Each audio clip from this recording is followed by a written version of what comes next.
Economist warns of potentially negative consequences for basic income calls amid mass unemployment. With so many people out of work as we deal with this pandemic, there are calls for the introduction of a universal basic income. But the former chief economic analyst for Statistics Canada says he is not convinced it's the right approach. Now, while I am an advocate for UBI, when I first started reading this article, I think I actually did a pretty good job of going into it open-minded to the possibility that maybe, just maybe this economist would actually be able to form a compelling argument as to why maybe now is not such a great time for UBI. I was open-minded to that as a possibility.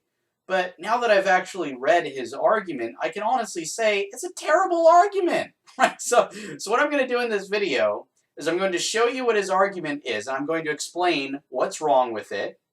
There's, of course, going to be plenty of people out there who don't require the explanation. They'll be able to see for themselves, oh yeah, this argument sucks. But this video is for those who really do need to have it explained to them. But anyway, he starts his argument off like this. People simply won't have the same drive to develop their skills if they have money handed to them on a regular basis.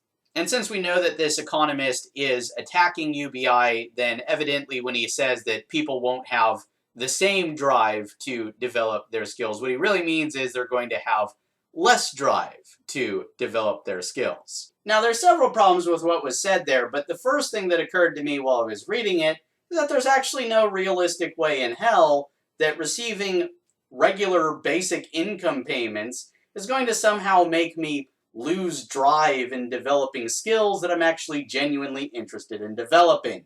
Take, for example, pickup skills. A basic income is not going to make me lose the drive to become an expert pickup artist and a master seducer, right? Being able to regularly go out and pick up chicks. Now, maybe some of you won't like that example. You might find it offensive. You might even be judging me.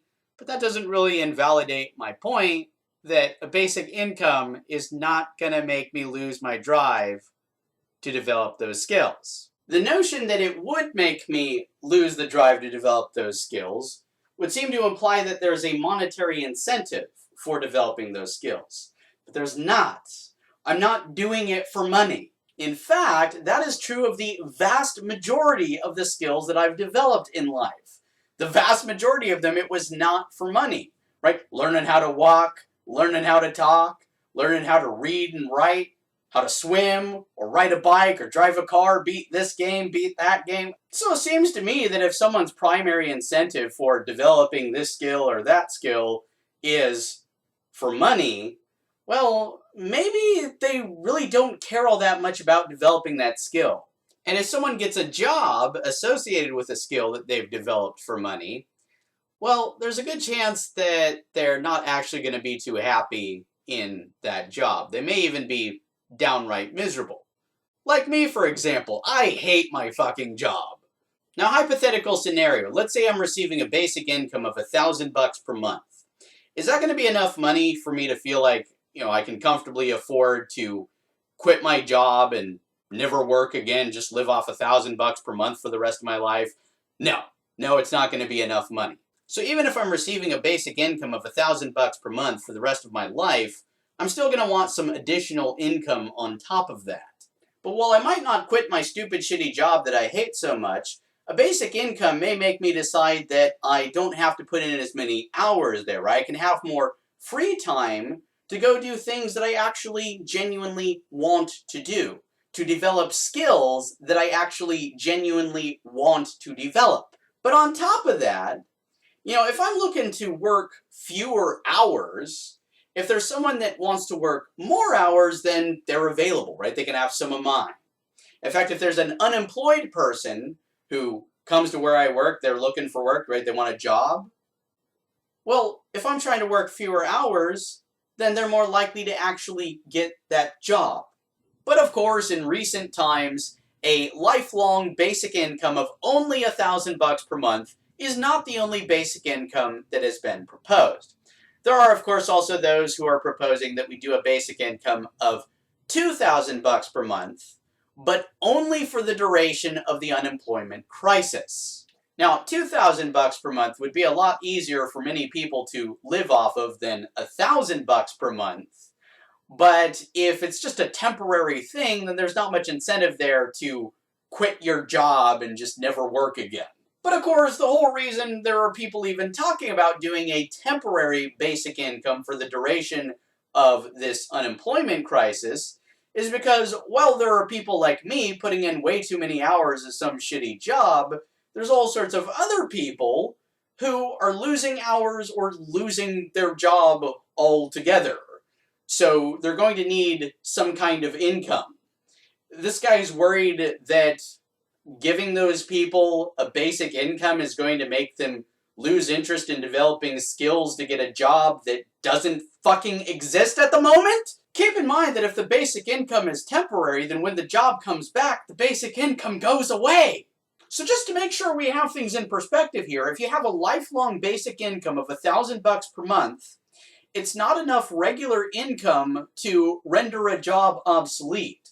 If it's a temporary basic income of $2,000 per month, it's not going to last long enough to make a job obsolete. That being said, there's not actually something wrong with making a job obsolete. If it's obsolete, that's a good thing because it means something better has come along. So if we're talking about a job that nobody actually wants to do, we should render it obsolete. We should automate it, right? Just automate the job and give people the money that they need.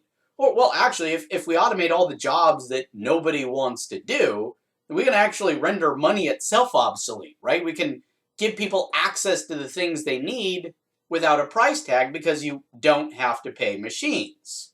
Don't get me wrong, building such a system would take a while, so it'd be nice to have a basic income in the meantime. Well, people who receive it, particularly young people, develop those characteristics, hard work, discipline, for example, acquiring more education that are required to succeed in the labor market in the long run. Well, gee, that's an interesting question. I wonder what the answer to it is. If only there was some kind of methodology that humanity had developed for answering questions. Oh, that's right, there is. It's called the scientific method. And part of what's involved in it is doing actual experiments. Like, for example, if we were to actually implement a universal basic income, then we could know what the actual results would be. That being said, I don't want there to be a labor market in the long run. My long-term objective is an economic model where machines do the jobs that nobody wants to do and the monetary system is rendered obsolete. That way we can just do what we want with our time, develop whatever skills we actually want to develop, without being held back by some shitty job. I am sick of doing so much hard work. And I don't appreciate the expectation that I'm supposed to be constantly slaving away all the time. Slavery is bad. Because very clearly, there's a certain percentage of our population, not a majority, but there is an unscrupulous element out there that will take the money and run. Or in other words, the reason that neither I or anyone else should receive a basic income is because of a minority group of people who might take the money without contributing to society in any way. A couple of problems with that idea. First off, the rest of us should be screwed over because of what a minority group of people might do? That doesn't make any sense. Second, if they want the money at all, that would seem to imply that they're planning on spending some money. Okay, even if they put that money into a savings account, they're still going to be spending money. If they're spending money, they're contributing to society because that money is going to businesses, which are run by business people. Given the economic costs related to COVID-19, adding another massive social spending program doesn't make sense in Cross's assessment. He says, given the billions Canada has already given out during the crisis, the last thing we need is a new social spending program. So basically, he's worried that the Canadian government just doesn't have enough money to comfortably afford to give the Canadian people a basic income. Which, of course, neglects to account for the fact that money is the kind of thing they can always just create more of. I mean, let's face it, humanity has been constantly creating all sorts of new money for quite some time now, right? We are constantly creating all sorts of new cash and coin. Now we're at a point where most of the money being created, that is the vast majority of the money that's in circulation right now, is digital, or in other words, they can just input some digits into a computer and say, yeah, that's money. So don't let anyone tell you that your government cannot afford a universal basic income. That's nonsense. They have the potential to implement a bottomless budget, right? They could have a government account that's on automatic refresh so that whenever it transfers funds into some other account, the government account just automatically creates new digital funds to make up for what just left. Now, I'm aware there's various arguments that come up against the concept of a bottomless budget, arguments that I've already responded to in previous videos, but hey, if it becomes necessary to respond to them again in future videos, I will. So that's it for this video, guys. I hope you all enjoyed it. If you did, please give it a thumbs up and share it with other people.